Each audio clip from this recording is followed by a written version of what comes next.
Hello, everyone, and welcome back to Spinning the Wheel, the podcast that dials in the kaleidoscopes of astrology, tarot, mythology, folklore, and the pagan practice of the Wheel of the Year.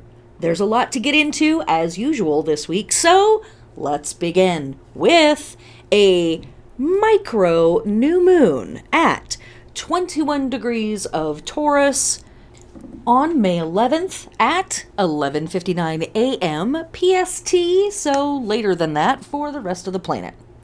Why is this a micro new moon? Well, because, like most stuff in the universe, the orbit that the moon is on around the Earth is not a perfect circle, but is an elongated circle.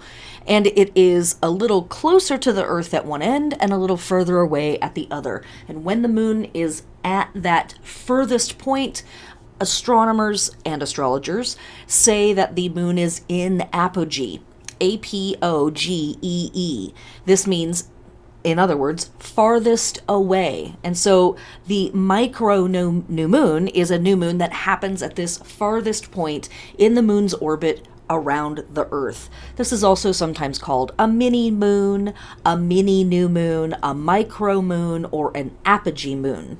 This is, in fact, a fantastic time for stargazing because the moon is really, really small. And even over the course of the next couple of days, as the crescent moon begins to wax and get larger, it's still a few percentage points smaller than what it normally is, and so it creates a slightly darker sky.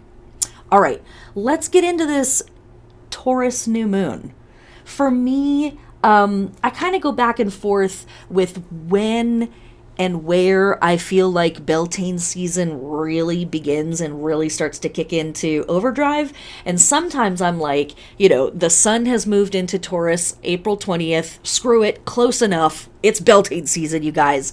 And sometimes it doesn't really feel like it has actually kicked in for me until the new moon in Taurus happens, which is always going to happen somewhere within the first 3 to 4 weeks of Beltane season. And here we are, new moon in Taurus, May 11th. Okay. Why? Because Taurus is really, for me, very central in the symbolism and the ritualism that we see within Beltane season, and that really kind of stretches throughout time and around the northern hemisphere. So what are we doing with our new moon in Taurus? Well, first of all, let's go back to our metaphor that we've been working with all year long so far, all lunar year anyways. The new moon is symbolized by birth, incarnation, awakenings, beginnings. Our magical metaphor that we're working with is a seed in the dark. And the new moon in Taurus is probably the most overt or literal iteration of this idea, because it is literally the time in the northern hemisphere, for the most part, where we are putting seeds into the ground, literally and metaphorically. So we want to work with this imagery. We want to work with this energy as much as possible, as much as we possibly and consciously and physically can. When we are dealing with Taurus energy, it is about the body, and it is about the physical plane. It can be about our house, it can be about our job, but oftentimes it's stuff that's even more rudimentary than that. It's about the literal physical world itself and our physical existence. And on the Taurus new moon in particular, it is a fantastic time to initiate a new relationship or a new iteration of our process with the body and the physical plane. We might see that manifest for us as a super deep call to get out into nature. And if we can, safely and ethically, because of course there's still a pandemic going on, so don't just hop in the car with a couple of tents and a rack of firewood. Think it through, kids.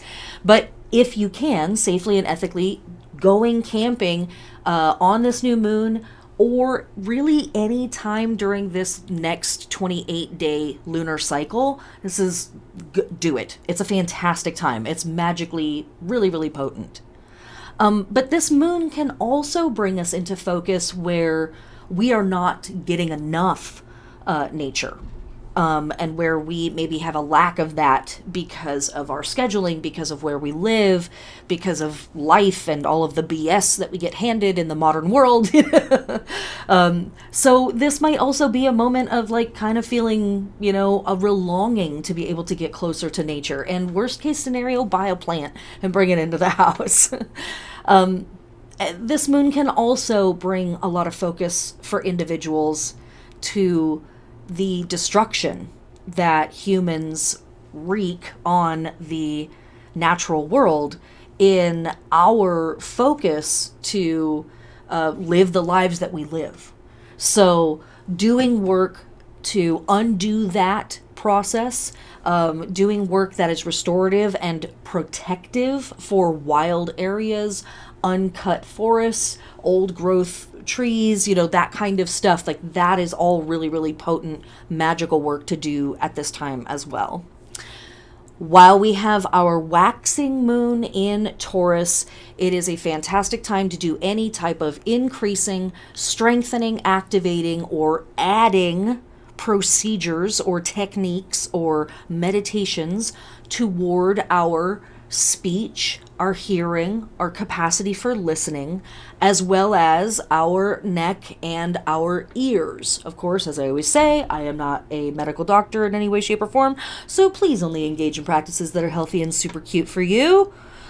Check in with whoever it is that you trust for advice on your health and your body to, move forward with all of that good stuff. Okay, what else have we got going on today? AKA May 11th. Well, briefly on the astrology tip on May 11th, we have Mars in Cancer sextiling Uranus in Taurus at 11 degrees. Check your charts, see if you've got anything around there. Might be a little buzzy.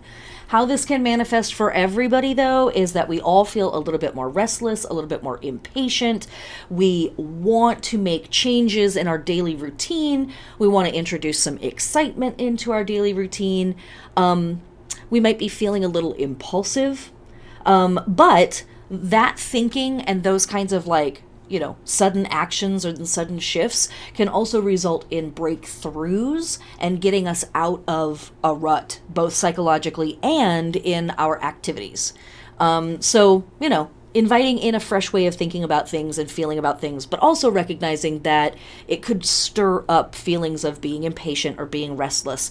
I always say to folks, if they're having a Mars transit where they're like, oh, like really kind of freaking out and just power packed, but don't have anything to do with it, go run around the block, go do something. That, the metaphor I always use is move a pile of bricks from one side of the yard to the other.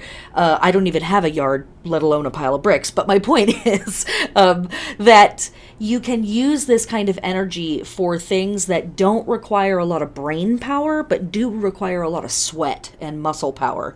That is a great way to exorcise Mars energy that doesn't have anywhere else constructive to go. Sweat it out. Always going to be good, because otherwise you'll probably just end up arguing on the internet and nobody needs that.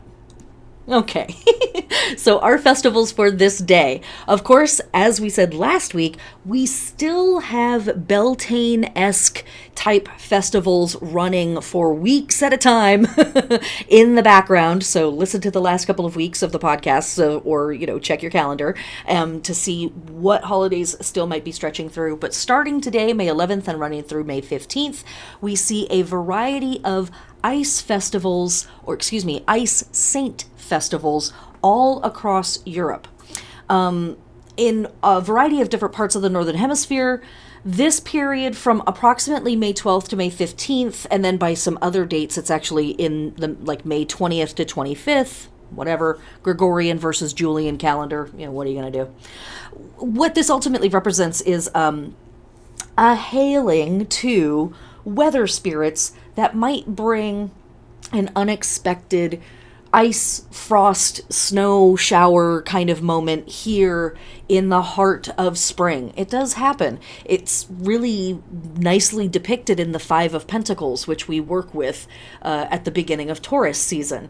That's always what that card makes me think of, is, the sudden snow shower that you would never expect here in the middle of May because the flowers are out and everything is beautiful. I don't have shoes on. I'm screwed.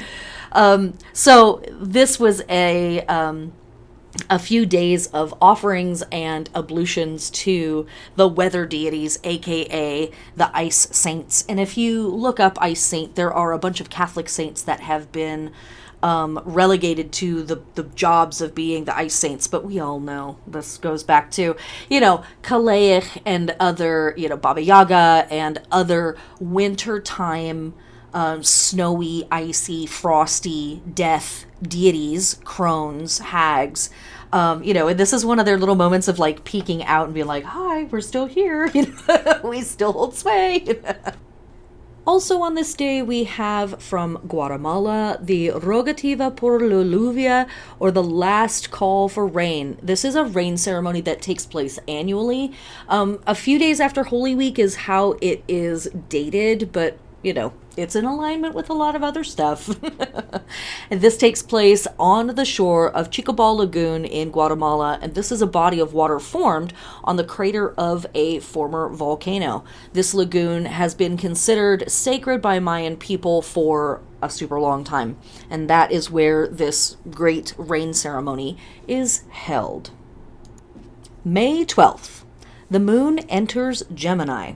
And we are officially out of the new moon phase, though we still may or may not actually be able to visually see the moon. It has increased beyond 0% at this point. So we will treat this Gemini moon as a waxing crescent moon. The waxing crescent is all about increase, which is cool because we have some increase holidays this week. During the waxing crescent, we are overcoming the inertia of the stillness of the new moon, and we are focusing ourselves for the coming process. But as that's happening, the past is pulling on us. We've talked about this before. We'll talk about it again. Our plant imagery, our magical symbolism that we're working with is the new shoot struggling to find the surface of the soil. When we are working with waxing moon in Gemini, this is a fantastic time for doing any kind of pest control, any kind of weeding, any kind of plowing, aka, finding the spaces wherein you are going to plant stuff later. So clearing soil, that sort of thing. But in particular, pest control for your plants, indoor or outdoor. So it's a really great time to do anything that is going to promote health in those ways for your plants. All right. What do we do, though, with this waxing moon in Gemini? Well, on this crescent moon, we want to start to examine our communication patterns as well as our nonverbal signals that we use as advertising to people. How do we tell people about ourselves, whether we're speaking it or we're showing it? And how are we identifying our people through those practices? Remember, this lunar phase is pulling on us from the past, so we want to think about it in the past ways that we might have used our verbal and nonverbal communication signals to manipulate people's perception of us. And I know when we say the word manipulation, everybody's like, oh, no, wait, not me. I'm not a manipulator. That's not act. But we manipulate stuff all the time. For example, consider, I'm going to dress differently going for a job interview than I am going to bed, right?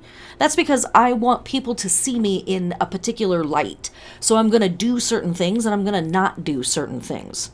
This is a time to just examine that stuff and to think about ways that we've done it in the past and maybe things that we have inherited in our youth or in previous versions of ourselves from our ancestors, from our family that we grew up with. What are the signals the verbal and nonverbal forms of communication that we've learned on how we tell people who we are and what we're about. So it's just a time to explore that stuff. Just a time to explore those dynamics. Okay.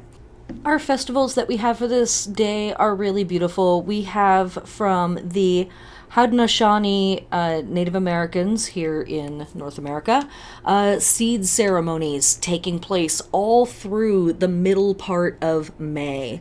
The seed dance ceremony is an honoring of all plant life, and it is done prior to anybody doing planting. And you see all sorts of cool stuff happen. There's games, there's dances, there's prayers. It's pretty cool. Also on this day, we have Cha'an Rat from Islam, friends and neighbors. This is a time of celebration when families and friends gather in an open area at the end of the last day of Ramadan to spot the new moon. Isn't that cool? Literally part of the religious practice. Everybody go and hang out outside and wait for moonrise. So cool! I love it. This is an extremely important holiday for Muslims. It really has an energy that is very similar to like Christmas Eve. So it kind of has that potence, that level of excitement, that level of joy and celebration and happiness. And it is celebrated not only by Muslims, but often by non-Muslims as well, all over South Asia and India and, lots of other places where Islam is mixed into the general culture. May 13th. Okay, we have something fairly potent happening on this day. Jupiter enters Pisces. So, as I always say, go get your charts. Find Pisces, look at the house that Pisces is in. Jupiter is coming to hang out in that combination of Pisces in the whatever house. Look that up or, get a hold of me. Let's look at your chart. This is super, super potent. Jupiter is the ancient ruler of Pisces and really likes being in this sign. Very, very happy. And for the last 2+ years, Jupiter has been in signs, Capricorn and then Aquarius, both ruled by Saturn. And as we all know, Saturn's an asshole. So Jupiter has been like, can I put my shoes here? No. Okay. Can I drink out of this cup? No. Can I, it's sort of been a lot of that, right? Jupiter is the planet of expansion, of biggening, of magnification, and Saturn is the planet of restriction and boundaries and termination. So Jupiter finally is going to be in a sign where it can really, really express itself. Now, is that all going to be perfect and great and sparkly glitter forever? No, probably not. There's going to be some shenanigans that come with this. So let's talk about it. As Jupiter moved through Aquarius, it helped foster the overturning of outdated systems and attitudes and cultures. Now, while it moves through Pisces, Jupiter wants to help with healing. After all of that turmoil and upset and upheaval, Jupiter's like, hey, who needs a Band-Aid? Who needs a drink of water? Who needs a chair to sit in? Like, who needs a more comfortable chair to sit in? It's me. I'm someone. Okay. And Jupiter also is going to bring a big magnifying glass and a lot of attention to folks who are in those roles, who serve, who help, who aid, and who assist, as well as, because again, Pisces and its various subjects that it covers, it also will be bringing attention to those who are humble in status and means. So poor folks, some level of attention being brought to those people. Okay, us, me. I don't know why I'm saying it like it's someone else. Jupiter blows up and expands and emphasizes everything that it touches. So while it's spending time in Pisces, it will emphasize some of the most essential characteristics represented by that sign, including making art, making music, restoring romance, whatever that means for you, learning from history, connecting to our ancestors, developing our intuitive gifts, working with our dreams, healing wounds on all levels, taking spiritual pursuits seriously, working positively with death and dying, and being of service in whatever ways are needed by our community. Okay, if there's anything that is difficult about Jupiter moving through Pisces, it is, again, that Jupiter wants to expand and magnify and exaggerate everything that it touches. And so that means that any habits or patterns or tendencies that are not so desirable can also be emphasized during this time. When we're talking about Pisces, we're talking about stuff like lies and deception, and more being deceived than being the deceiver, including self-deception. So definitely there.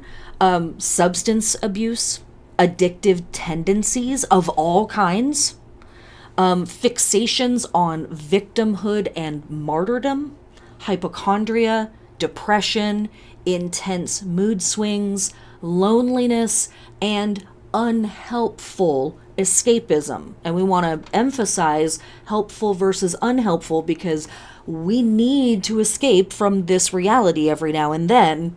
You know, like, it's a little much these days. We need to take some mini vacations, but we need to do it in ways that are helpful to us, not creating more problems for us down the road. If we find ourselves falling into any of these problematic places, any of these situations or states of being, depression, hypochondria, that kind of stuff, and it's unhelpful, like we're feeling like, I don't want to be here, I don't want to be engaging in these ways of thinking or feeling or these activities, some of the best remedies that I can recommend are to lean in really hard on that first set of activities that I listed, like making music or connecting with your ancestors or doing your healing work on all levels, not just the part that you like, and taking your spiritual pursuits more seriously are ways that are relatively healthy ways of engaging kind of the intensity and the heaviness that Pisces can bring to us. Okay. We also have our Gemini waxing crescent moon in the background, again, on this day. And so, continuing that Gemini moon work, doing any kind of harvesting of plant parts that are above the ground, especially plant parts that are going to facilitate your skill at communication, your skills of intellect, your skills of brainification, as I like to say, very technical term, anything along those lines. If you are capable and able to safely and ethically harvest plant parts, this is a fantastic time for doing that magical work. Also, while we're dealing with our Gemini waxing moon, we might be trying to do any kind of moon work that is dealing with any of our relationships in our lives that are our sibling relationships or relationships that feel like siblings, our brothers and our sisters, our themsters. So that can be our literal siblings, that can be our cultural and our community brothers and sisters, that can even be our lovers or our partners if we have a brotherly or sisterly type of relationship with them. It can also be our neighbors. And we have neighbor-specific holidays this week, and I love it. Again, while we're working with our Gemini moon, we are increasing, we are strengthening, we are activating, and we are adding to the shoulders, the arms, and the hands, and engaging in activities with people that are within arm's reach, that are within our huggable circle. Okay, what are our festivals for this day? Well, we have a boatload, and that's because we just had a new moon. And this is technically the first day that we will be able to see the new moon.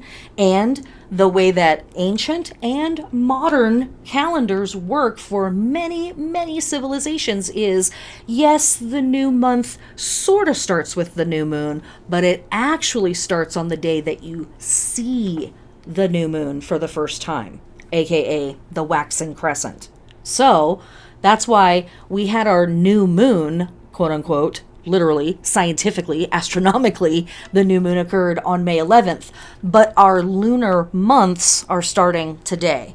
So we have from May 13th to June 9th, the Celtic tree month of Hawthorne.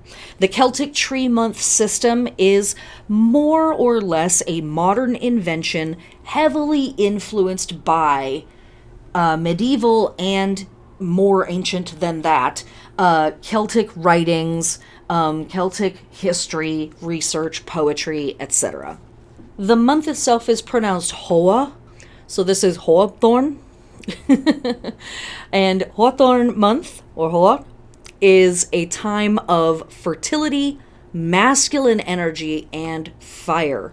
This is where the curiosity of Ostara really begins to change into the lust and the thrust of Beltane season. Coming right on the heels of Beltane, this month is a time when male potency is high. If you are hoping to conceive, this is an exceptionally magical time for that. But we know that babies don't only come in flesh, so if there's something else that you are wanting to conceive this year, this is a really great time to put your seeds in the ground. Wink, wink, nudge, nudge. The hawthorn has a raw, phallic sort of energy about it. So it's really fantastic for any kind of magic that is summoning or supporting or enforcing or celebrating masculine power, whatever that means for you, however that translates in your world. Also, business decisions, which definitely connects to our Gemini energy. We talked about that last week. We'll talk about it more in a minute. And making professional connections, also very, very Gemini, right? Okay, because of all that Mercury stuff. The hawthorn is also associated with the realms of fairy. And when the hawthorn grows in tandem with an ash and an oak, it is said to attract the fae.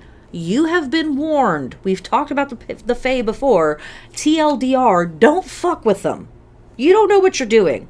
I'm just gonna, if you're listening to my podcast, seriously, you don't know what you're doing. Don't fuck with the fae. Cackling intensifies. All right, what else have we got going on? This is kicking off the Greek month of Thargelion, as well as Calendae Maius from the Roman calendar, aka these months. That's just the names of these months. That's all that is. Okay, what else have we got going on? May 13th and May 14th is Eid el-Fitr. This is the end of Ramadan for our Islamic friends and neighbors. These folks are breaking their fast. And I hope that all of our Muslim brothers and sisters and family in Palestine are able to celebrate and rejoice and really, just have a wonderful time with their friends and family.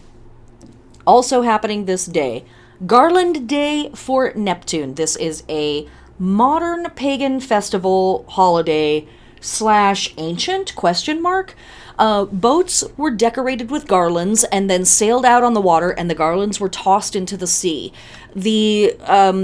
There is one record of this holiday happening in Dorset, UK, in 1900, but it clearly beckons to something way, way older to that, way older than that. But it's really not something that's well documented. This is one of those holidays that has ended up in the modern pagan calendars celebrating the Wheel of the Year that we see all around the internet. A lot of them are reconstructionist. A lot of them have dates at approximate times. Having a garland day for Neptune at this time of year absolutely makes sense. We've had a bunch of sea holidays in the last several weeks, and we're going to have more as we get closer to summer solstice. So this fits, whether it harkens back to something literally ancient or it's a modern recreationist holiday. Cool. Sits in the right spot. What else is happening on this day? Ascension Day from our Catholic friends. Jesus goes to heaven. This is a very old Christian observance. It is traced back to approximately the 4th century. Interestingly about this day, to me, it is almost always held on a Thursday, and that day is always related to Jupiter, aka Zeus. I'm sure it's just a coincidence. Moving on. Our Lady of Fatima Day, also from our Catholic friends. This celebrates the apparition of Mary or Marianne, reported in 1917 by 3 shepherd children in Fatima, Portugal. The children described the lady as more brilliant than the sun. So what I think is interesting about this, side note, a lot of people celebrate Our Lady of Fatima, icons from that place. It is a pilgrimage site. And even when all of this was happening in 1917, the government was like, this is totally propaganda on the part of the Catholic Church. I don't know. Did these kids see something? Maybe. What I think is interesting is they were shepherds. We've already had some shepherding holidays last week. We'll have some more soon. And the lady is more brilliant than the sun. The way that they describe her is this white brilliance, or this brilliance that's brighter than the sun. We have several descriptors of various deities and other entities at this time of year with that description. So, just an interesting tie-in. Moving on. From our Roman ancestors, sacrifices to Maia. Maia was one of the Pleiades. She is the mother of Hermes, aka Mercury, aka the ruling planet of Gemini. In the ancient Roman religion and myth, Maia embodied the concept of growth or increase, as her name was thought to be related to the comparative adjective maius or maior, which means larger or greater. We also get the word major from that. This meant the month of May, Latin Maius, and it was supposedly named for Maia, this deity, though some ancient etymologists, also connected it to maiores, which means ancestors, which again it's speaking to like terms of generational precedence, and so greater in that sense. She shares attributes with Vulcan, and she is often listed in invocational lists of male deities paired with female abstractions. And that links us to things that we saw last week, things we're going to see this week, things we'll see in the next few weeks, especially as we get more into Gemini season, of deities that have multiple gender jobs or multiple gendered elements about them. So, interesting. She was explicitly identified with Earth, like Terra or Gaia, the good goddess, Bonadia, and her identity theologically ultimately was intertwined with goddesses like Fauna and Ops and Juno and Karna and the Magna Mater, who we talked about a few weeks ago. That's the great goddess Cybele or Sybil. So maybe she's just kind of been wrapped up with a bunch of earth goddesses, but she really is some sort of an entity that is a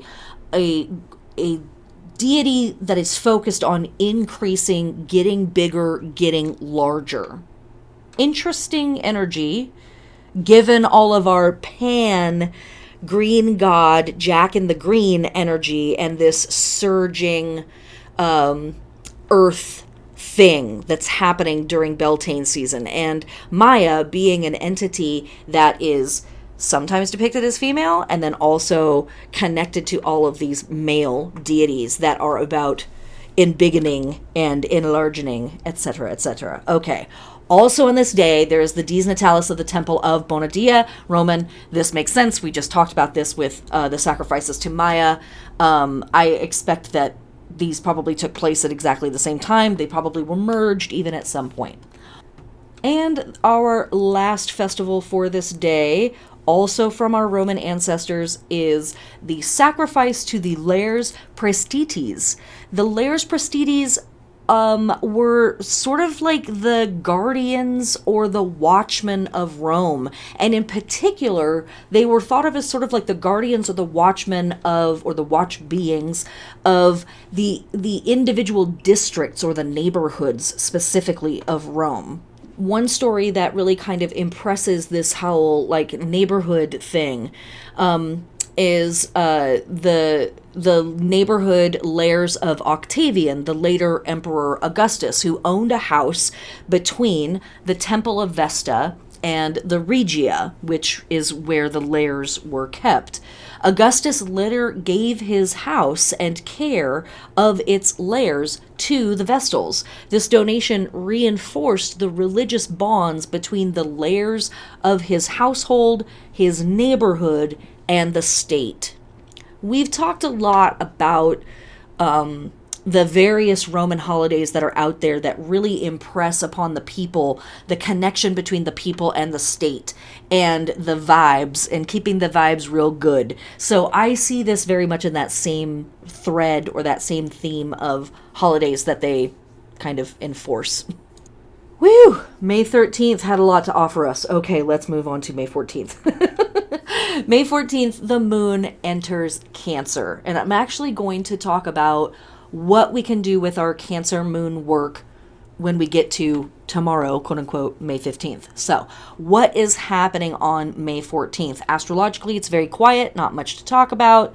From May 14th to May 16th, we have the Feast of Divine Love and Compassion. This is another one of our modern pagan holidays that we see embedded in the modern pagan Wheel of the Year calendars. I believe this may have even come from a Gnostic calendar at some point, just because of the description of it.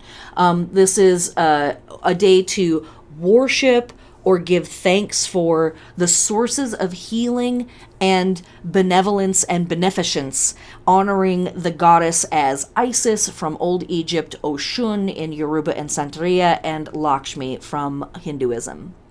Also on this day, we have our Day of Isis, again, modern pagan, and we're seeing, this triple goddess feast happening on the same day. But we also, last week, had a day for Isis from the ancient world, worshiping her in the Serapis Roman holiday. That was the holiday dedicated to Jupiter of all the things, and Isis as the lighthouse overlooking the sea.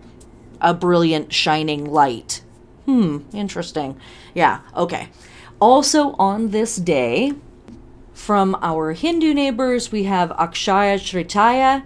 This falls on the third Tithi, lunar day of the bright half, Shukla Paksha, of the month of Vaisakha. It is observed as an auspicious time regionally by Hindus and Jains in India and Nepal, as signifying the third day of unending prosperity. So here we have another holiday dedicated to this idea of increasing and abundance and expansion. Gotta love it. All right, moving on to May 15th. We have our actual waxing crescent moon in Cancer at 10 degrees at exactly 3 p.m. Pacific Standard Time, or later if you're somewhere else in the world.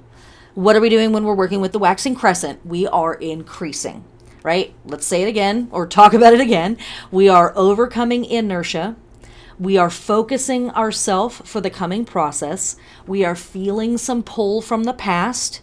And we are that new shoot struggling to find the surface of the soil.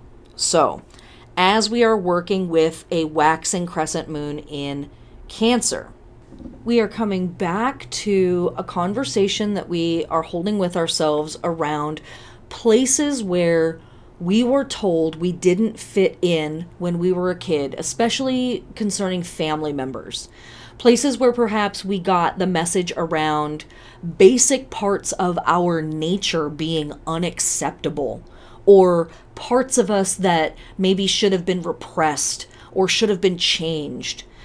These parts of us need to be brought out and given some love and given some acceptance in particular. And here's a really potent thing about this kind of work.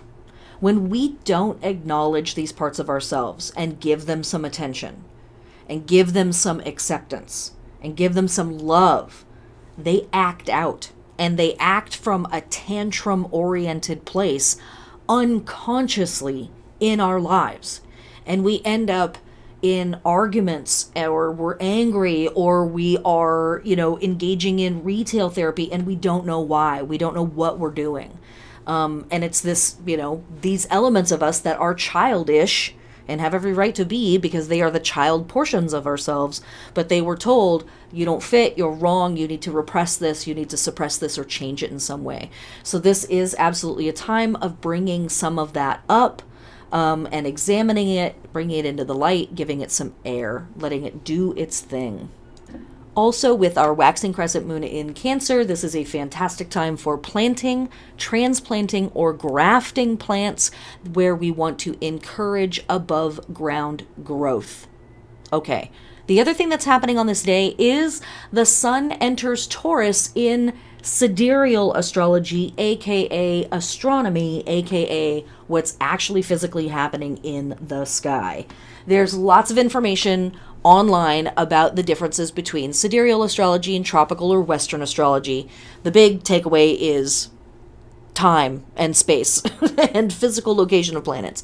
But we have been working with our Taurus energy for the last month now, so just double down on that, because now we're really, really in Taurus season. For real, for real. Okay, our holidays that we have on this day are: there is a festival for Cold Sophie from Germany. This is one of our ice saints, and this is one of the ones that has still retained a goddess energy to it to some extent.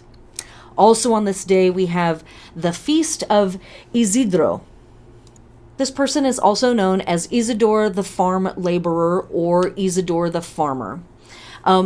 This was a Spanish farm worker known for his piety towards the poor and animals. He is a patron saint of farmers. And the Spanish profession name Labrador comes from the verb labrar, which means to till or to plow, or in a broader sense, to work the land. So this entity or this archetype, Isidro or Isidora, is absolutely another one of our shepherds, another one of our farmers, another one of our surging green man entities. Also on this day, we have the feast of Orishaoko from Yoruba Santeria Vodun practice. And this is another god of agriculture. He's often represented in an ox-drawn plow. There's our Taurus symbolism, with a parasol on its rear section to protect the farmer. Pretty cool. All right, May 16th. From May 16th to the 18th, we have Shavuot from our Jewish neighbors and friends. This holiday is ultimately part of the Passover cycle and the counting of the Omer cycles, which we talked about last week and in the last few weeks. This is a Jewish holiday that occurs on the 6th day of the Hebrew month of Sivan or Shivan. This is when the wheat harvest begins. So this is folks that are very, very close to the equator. And it also commemorates the anniversary of the giving of the Torah by God to the children of Israel at Mount Sinai in 1312 BCE. If you know, you know. Moving right along to May 17th. Okay, on May 17th, the moon enters Leo. This is a waxing crescent moon. We've already talked a few times about what we are doing with this waxing crescent. We are overcoming the inertia. The past is pulling on us a little bit, but we are focusing ourselves for the coming process. When we are working with the waxing moon in Leo, particularly this waxing crescent, this is a fantastic time to, in whatever way you can that is safe and ethical, do some stupid shit. Be silly. Have a laugh. Induce the ha-has. Watch some funny movies. Play some pranks on people. Do silly things where people can see you and laugh at you. Even if you are just getting together with friends to watch a movie, like a funny movie, or watch a comedian or something like that, whether you have to do that as a Zoom thing, we've already gone through the be ethical, be safe, all of that stuff. I know you're gonna. But this new moon, or excuse me, this waxing crescent moon in Leo really wants to let out the laughs after the astrological stress and tension of this week. Wants to engage in the ha-has. Bring it on. Also, when we have our waxing crescent in Leo, this is a fantastic time to weed or to plow or to do any kind of pest control on your plants, particularly the parts of the plants that are above ground. Okay, what else do we have going on this day, though? We have some spicy astrology, as usual. On this day, we have the Sun in Taurus trine Pluto retrograde in Capricorn at 26 degrees. This is a transit that is all about power, and it might manifest as you feeling very intense and powerful on this day, or you might feel like you're really coming face to face with a symbol or an archetype or a person in a position of power, but in a favorable or a cool way. This is a transit that is incredible for any kind of investigation or study. Pluto is all about transformation. And so there is a real opportunity on this day to tap into transformative energies in your life and really see what it is that you need to do to make changes in your life, to have your life run more smoothly, or just to have a deeper understanding of yourself and why you do what you do. That's really potent magical work. It's a great time to make an impression on somebody if you need to. So it's just a super potent day for kind of coming face to face with power, your power in the world, how you engage it, how it communicates with you, all of that kind of stuff. Okay. Also on this day, Venus in Gemini is conjunct the North Node at 10 degrees. And we just had a conjunction with the North Node last week as well. So what is this bringing for us? Well, how it might manifest for you is that your understanding of love and relationships might be expanded at this time. And that might lead you to a more spiritual view of relationships, past and present. You might meet someone and that person or that moment feels fated or very karmic, or it ends up having some kind of long-term repercussions. But all of these things are intended to help you grow and evolve toward your future, like the direction that you're here to go in. And in total, this conjunction between Venus and the North Node really brings in, or can bring in, a much deeper awareness of the role of energy or vibes in relationships and the exchange that occurs on an energetic level when you are attracting people or situations or events into your life. So you might get a deeper sense of how it is that you do that, and think back to the stuff that we were talking about at the beginning of the week with our moon in Gemini of what are the signals that I'm sending out? How am I advertising myself? How am I letting the world know these are the people I like being around, these are the people I don't want to be around, or this is the stuff I'm into and I'm not into that. How do I communicate that? That's all coming back around with this Venus in Gemini conjunct the North Node. So as a result of a lot of this work, potentially, you could start aligning yourself with your future path, the people, the places, and the processes that need to come into alignment with you to get you closer to your future. Okay, after all of that heady astrology, let's look at the festivals for this day. From our Moroccan friends, we have Mut La Ard. This is believed to be the first day of summer in Morocco, and the word Mut El Ard means death of the earth. Various rituals performed on this day by different tribes are designed to ward off evil and danger, like sacred and ritualistic bathing, sleep deprivation, things along those lines. And we are going to start to see more and more start of summer holidays the closer we get to summer solstice. Also on this day is the day against homophobia, transphobia, and biphobia. This is a global holiday that coordinates events around the world, raising awareness of LGBTQIA, aka Alphabet Mafia, rights violations, and is intended to stimulate interest in LGBTQIA rights work worldwide. Last year, commemorations took place in over 130 countries around the world. Pretty incredible. Pride and gay pride and queer prides of various sorts, trans pride, those are celebrations of the self. That is me saying to myself, I am proud of this. I'm proud of who I am, and I'm proud of my life. But holidays or observances like this are about guarding each other. They are about looking out for each other and being aware for each other and raising the alarm on behalf of other people when we see things that are not cool. Instead of staying silent, we speak up on behalf of our brothers and our sisters and our neighbors. And so this idea on its surface is just about queer awareness, right? And queer phobia awareness. But at the heart of it, it really is about caring for our brothers and our sisters and giving a shit about our community and the people that are in it. Just that. That's all.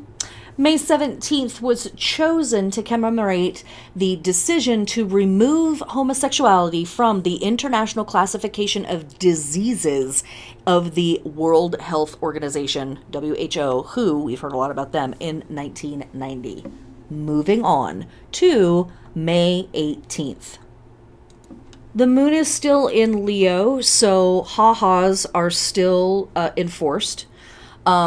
This is also a really great moon to ethically harvest plants that are, plant parts, I should say, that are growing above the ground. So leaves, stems, seeds, flowers, that type of stuff, that support and strengthen heart health, back health, as well as our confidence to be on stage, our confidence to be a performer, our artistic abilities as well. So any kind of herbal harvesting that you want to do on this day, ethically and safely, that supports that stuff, very, very potent for this day. Also, as we were saying yesterday, doing any kind of pest control or doing plowing or doing weeding above the ground, all of that very potent. Okay. What are our festivals for May 18th? On May 18th and May 19th, we have Thargelia from our Greek ancestors. The name of the month, Thargelion, comes from the name of this festival, Thargelia, which in turn comes from Thargelos, a form of sprouted grain bread, probably barley.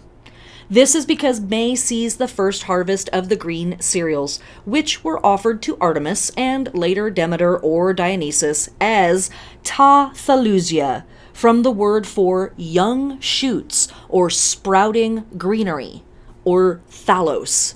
And that all really sits very comfortably with our surging, urging, green man type energy that we're working with. I love the echoes. It's so good. Okay. Also on May 18th, from our Vodou practitioners and neighbors, is the feeding of Grande Alumandia. This is a day of great reverence for this deity or this entity. They are also referenced as Saint Soleil Haiti and Great Saint Anne. This entity absolutely represents grandmother energy in terms of our individual or personal ancestors, but it also very much represents the grandmother ancestor energy of Haiti itself and their collective ancestral power and energy. This is another way Haitians are able to demonstrate respect and honor for their ancestry by making delicious traditional foods and celebrating with their family and community. Also on this day in Haiti is Flag Day. This is the day that the Haitian flag was created, and these two holidays are very much synonymous with each other in Haiti, and they very much are both this idea of honoring, worshiping, and celebrating ancestral heritage and ancestral power.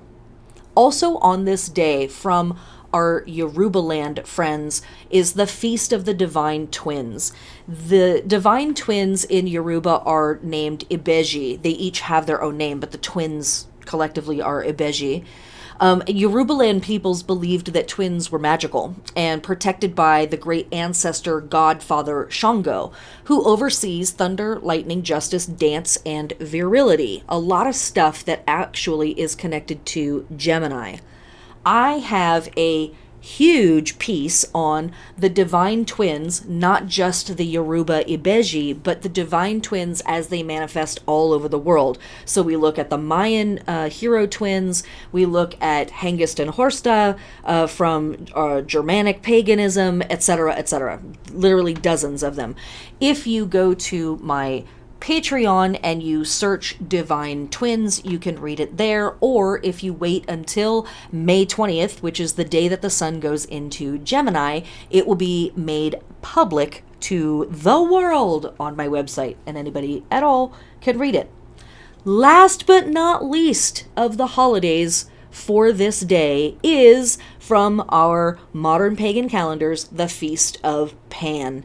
And we have seen plenty of green man type vegetation oriented holidays just in this week alone, let alone last week, and we're going to see even more next week. So, and that, my friends, brings us to the end of the week. Woohoo, we made it. Oh my gosh. Okay, let's get into the roundup and round it up. Okay, what are we looking at? Throughout this week, our moon phases are new moon in Taurus, and then we have a waxing crescent in Gemini, waxing crescent in Cancer, and a waxing crescent in Leo.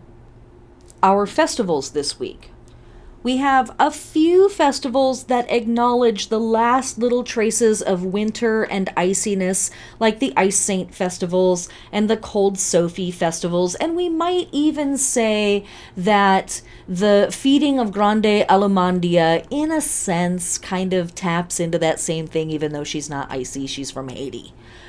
We also have our rain festival, but outside of those few festivals, we don't really have too much going on that is weather oriented, because we are really coming into the start of the summer, and we're already seeing some of the greenest cereal crops are actually coming into harvest.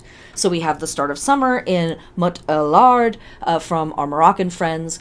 We have a lot of festivals this week that celebrate masculine energy as the surging natural world. And, we talk about this every time, right? Masculine, feminine, two portions of a thing that has a lot of different portions in it. So we're talking about two extremes of personal experience. Masculine energy being that thing that is in all humans that is lusty and thrusty and extroverted and wants to push out and go get the thing.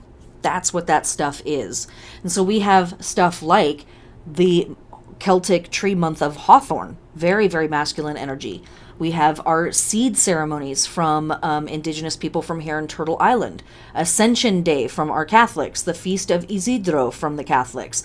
The Feast of Orishooko from Yoruba. Shavuot from Judaism, also a grain harvest. And Thargelia from the Greeks, also a grain harvest. And then the Feast of Pan.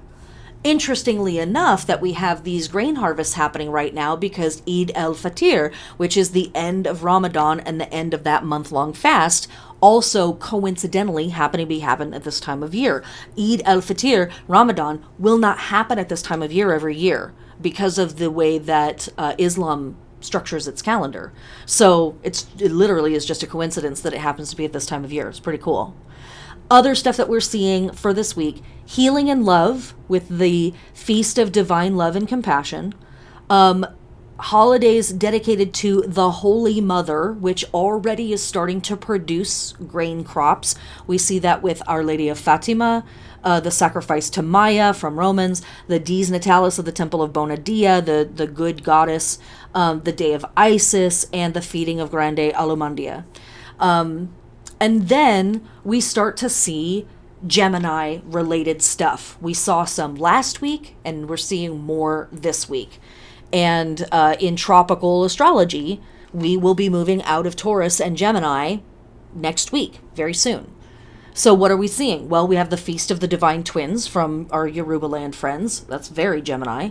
But we also have a couple of holidays dedicated to sea gods. Now that's going back to that Day of Isis, as well as the Garland Day for Neptune. So Neptune isn't Gemini, but sea stuff and ocean-oriented stuff seems to go part and parcel with a lot of our Gemini symbolism.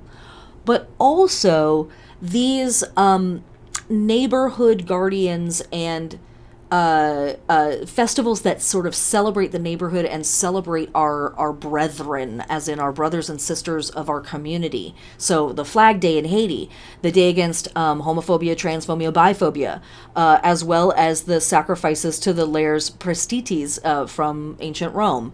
All of these sort of emphasize that idea of neighborhood stuff, neighborhood awareness, and that is very much a Gemini issue. Being aware of your neighbors, taking care of your neighbors, communicating with your neighbors. And last but not least, our prosperity festival, Akshaya Tritaya, from our Hindu neighbors. Again, also connecting to Gemini and Mercurial issues, because of course that sign and that planet really has a lot to do with mercantile, merchandising, selling things, and the exchange of stuff. All right, last but not least, I pulled tarot again for this week, just because I felt like I should, so I did. And I was sort of surprised by the cards that I got. And then I really looked at the astrology and looked at everything that we were doing this week, and I was like, oh, yeah, magic. It always works like this. So the cards that I pulled are the Six of Cups inverted, the Knight of Cups upright, the Ten of Cups inverted, and the Hanged Man upright. Kind of heavy, kind of cool, but kind of heavy, right?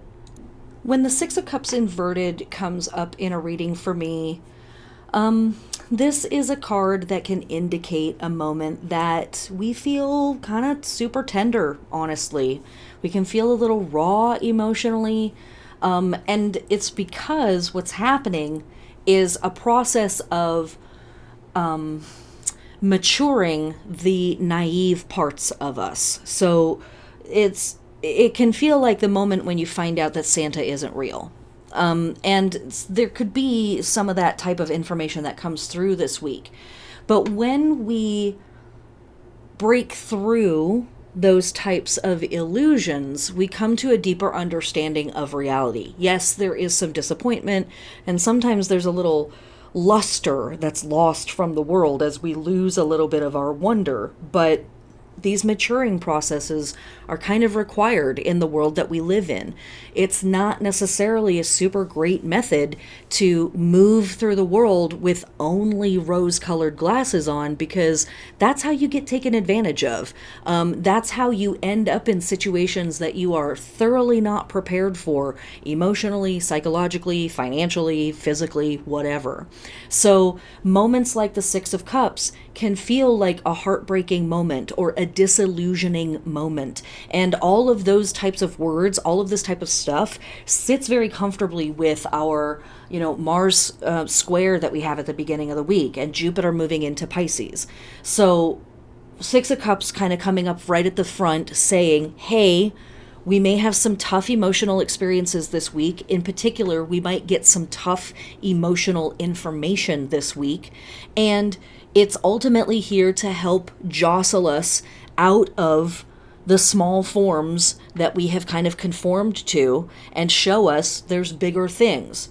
we might be intimidated by those bigger cycles and systems, but they're there for us whenever we're ready to engage them, slash the universe might be kind of, giving us a little bit of a push here to engage those cycles and systems.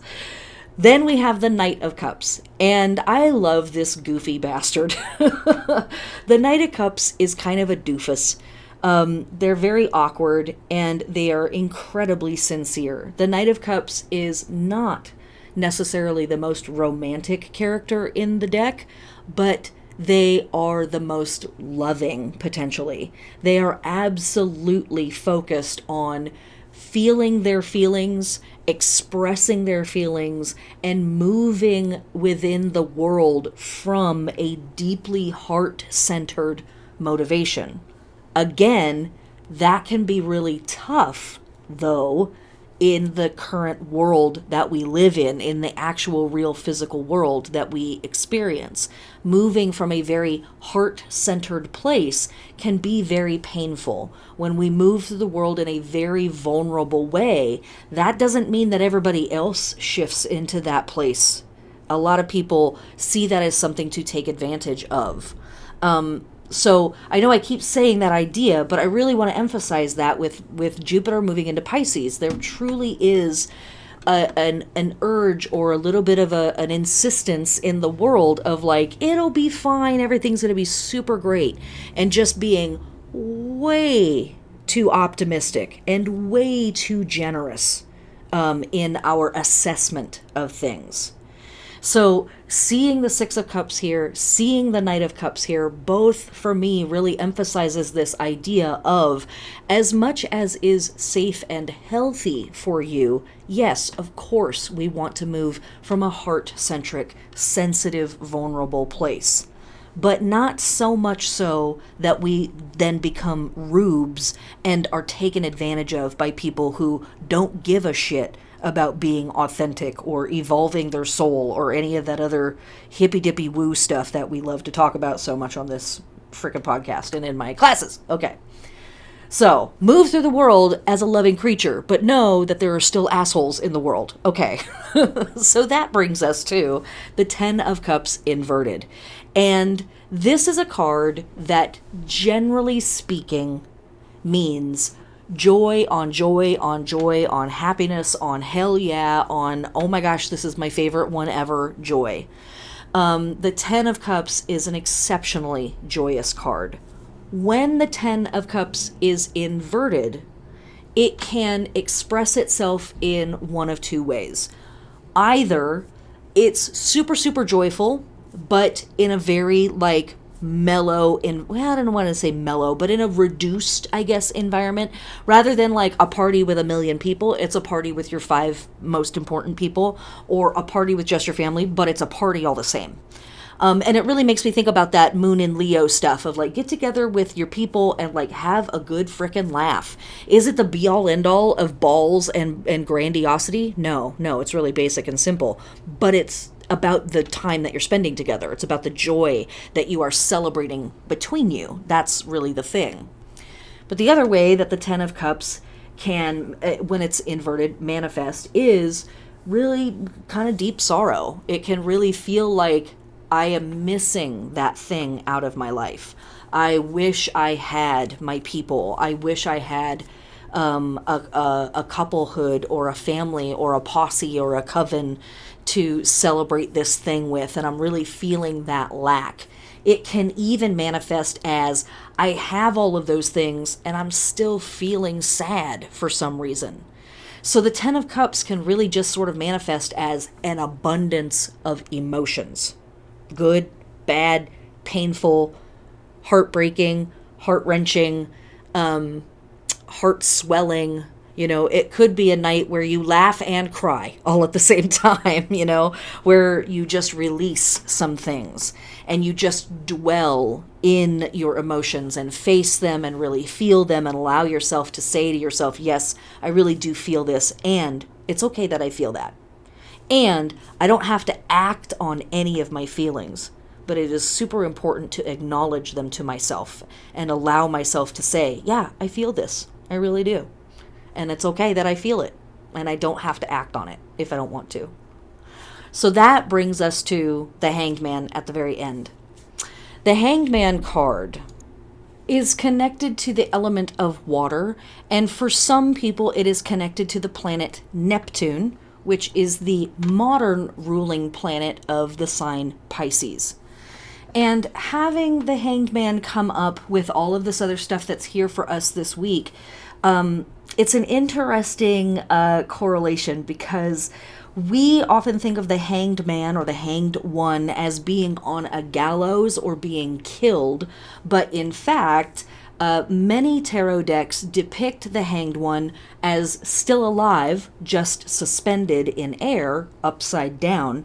And in the Builders of the Addendum deck, and many other tarot decks, they are depicted as hanging from a living tree. In fact, one of my favorite things about the way it's depicted in the Builders of the Addendum deck is that there is a divot in the ground, and the head of the person is actually in the divot, and their shoulders are sort of equal with the ground, and then the rest of them is above them.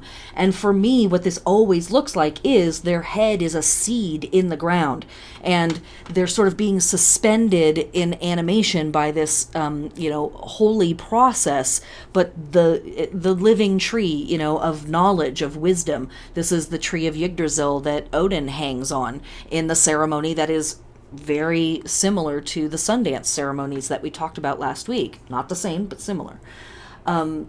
So altogether, there is a lot of ripe vegetative energy for me in this card, even though in a way it depicts death and stasis. What I think all of these guys are saying all together is open up as much as you can safely, whatever is healthy for you. Open up as much as you can to the process. Open up to the pain of the world. Let it change you. Again, as much as that is healthy for you, because there's a lot of pain and suffering in the world. And I am not saying that it is your job to take it all on, or that it is your job to drink it all in and to try to understand it all or to fathom it all. But what I'm saying is bring your guard down a little bit. Let your sensitivity come up some and feel that. And let it radicalize you, as we have said so much in the last year and a half.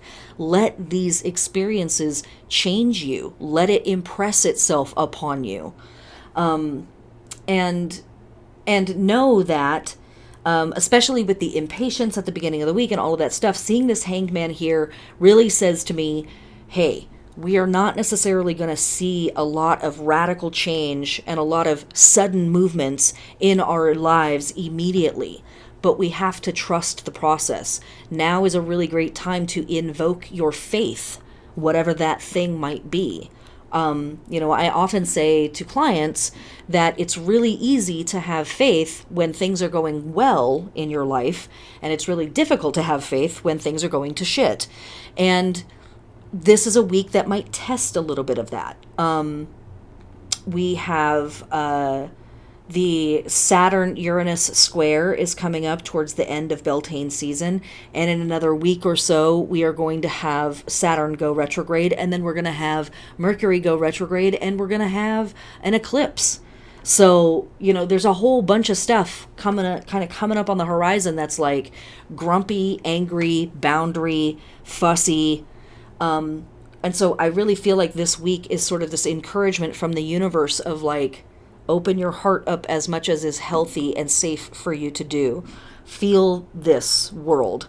Connect with your neighbors, connect with your people, ask them if they need help. Help them if you can. Make art, make music, allow yourself to pray, allow yourself to chant, allow yourself to turn anything and everything into a ritual, from cooking a meal to folding your laundry to lighting a stick of incense to taking a bath. Allow yourself to witness all of these things as sacred acts here in the physical world that is quite vulgar and quite unsacred. That stuff. Okay, that's it. I think that's plenty. If we haven't gotten it covered by now, I don't think we're going to. So I love you. Good luck with our continuing Beltane season and our continuing unfurling into the world and our vining out into the world. And I will see you in a week. Blessed be.